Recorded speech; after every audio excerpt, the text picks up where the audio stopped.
மத்தியமாக new சிலபஸில் Bharat Milap first சாரான்ஷா பார்க்க போகிறோம். சார் பாஹி, இது பேஜ் நம்பர் 86 இருக்குது. சார் பாஹினா 4 சகோதரர்கள்.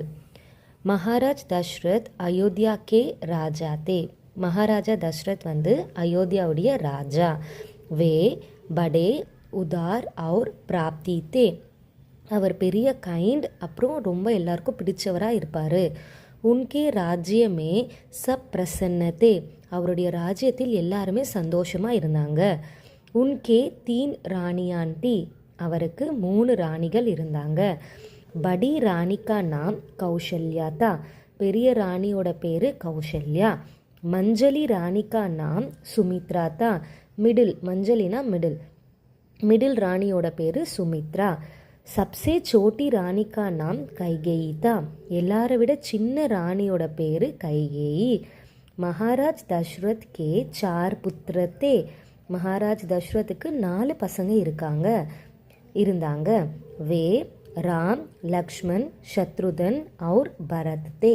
இதெல்லாம் அவங்களோட பெயர்கள். ராம் கௌசல்யா கா புத்திரத்தா. ராம் வந்து கௌசல்யாவோட மகன். லக்ஷ்மண் और சத்ருதன் சுமித்ரா கே புத்திரத்தே.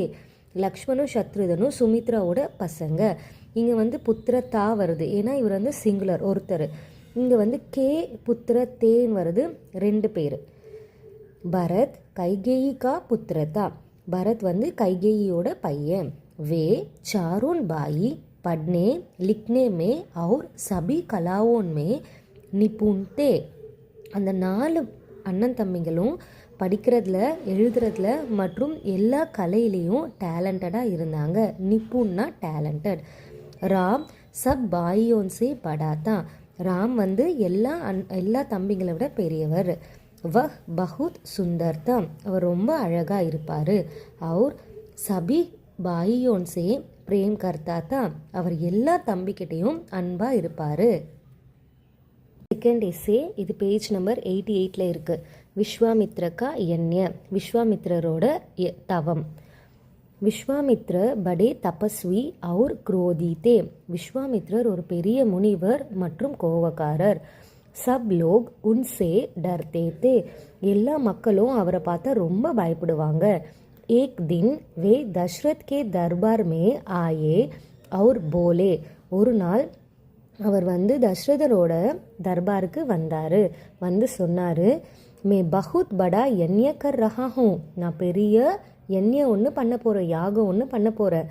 ராக்ஷஸ் ஆக்கர் யன்யகோ பிகாட் தேத்தே ஹே. ராட்சசர்கள் வந்து என்னுடைய தவத்தை தடுக்கிறாங்க, டிஸ்ட்ராய் பண்ணுறாங்க. பிகாட்னா டிஸ்ட்ராய். यन्य की रक्षा के लिए राम और लक्ष्मण को मेरे साथ भेजिए. यन्यத்தை காப்பாற்றுறதுக்கு, ப்ரொடெக்ட் பண்ணுறதுக்கு ராமையும் லக்ஷ்மணையும் என் கூட அனுப்புங்க. விஸ்வாமித்ர கி பாத் சுன்கர் ராஜா தஷ்ரத் கப்ரா கயே. விஸ்வாமித்ரோட பேச்சை கேட்ட உடனே மகாராஜா தஷ்ரத்துக்கு நர்வஸ்னஸ் ஆயிடுச்சு. ராம் और लक्ष्मण को उनके साथ भेजने दशरथ तैयार नहीं थे. ராம் மற்றும் லக்ஷ்மணை உங்களோட அனுப்புறதுக்கு தசரதன் தயாராக இல்லை. லேக்கின் ஆனால் குரு वशिष्ठ के कहने पर दशरथ राम और लक्ष्मण को विश्वामित्र के साथ भेजने राजी हुए. ஆனால் குரு வசிஷ்டரோட பேச்சு அவர் சொன்ன பிறகு தஷ்ரத் வந்து ராமையும் லக்ஷ்மணையும் விஸ்வாமித்ரர் கூட அனுப்புறதுக்கு அக்செப்ட் பண்ணிக்கிட்டாரு, ஒத்துக்கிட்டாரு. ராஜி ஹுயேன்னா ஒத்துக்கிட்டாருன்னு அர்த்தம். ராம் और लक्ष्मण को लेकर விஸ்வாமித்ர वन गए. ராமையும் லக்ஷ்மணையும் கூட்டிக்கிட்டு விஸ்வாமித்ரர் வனத்துக்கு போகிறாரு. யன்யகோ பிகாட்னே கேலியே கை ராட்சஸ் ஆயி. அந்த யன்யத்தை டிஸ்ட்ராய் பண்ணுறதுக்கு எல்லா ராட்சஸும் வந்தாங்க. ராம் और लक्ष्मण ने उन ராட்சசன் கோ மார் டாலா. ராம் மற்றும் லக்ஷ்மண் அந்த ராட்சசன் கிட்ட சண்டை போட்டு அவங்கள அழிச்சிட்டாங்க. விஸ்வாமித்ர கா யன்ய பூரா ஹுவே. விஸ்வாமித்ரோட எண்ணம் முடிஞ்சிருச்சு, அந்த தவம் வந்து அவர் முடிச்சிட்டாரு சக்ஸஸ்ஃபுல்லாக. வே ராம் और லக்ஷ்மண் கி வீர்த்தா சே குஷ் ஹுயே. அவர் வந்து ராம் மற்றும் லக்ஷ்மணுடைய வீரத்தை பார்த்து ரொம்ப சந்தோஷப்பட்டார். உன்ஹோனே உன் தோனோ கோ யுத்த கி கை கலாயி சிக்காயி. அவர் வந்து அவங்க 2 பேருக்கும் யுத்தத்திற்கு தேவையான எல்லா கலையும் கற்றுக் கொடுத்தாரு.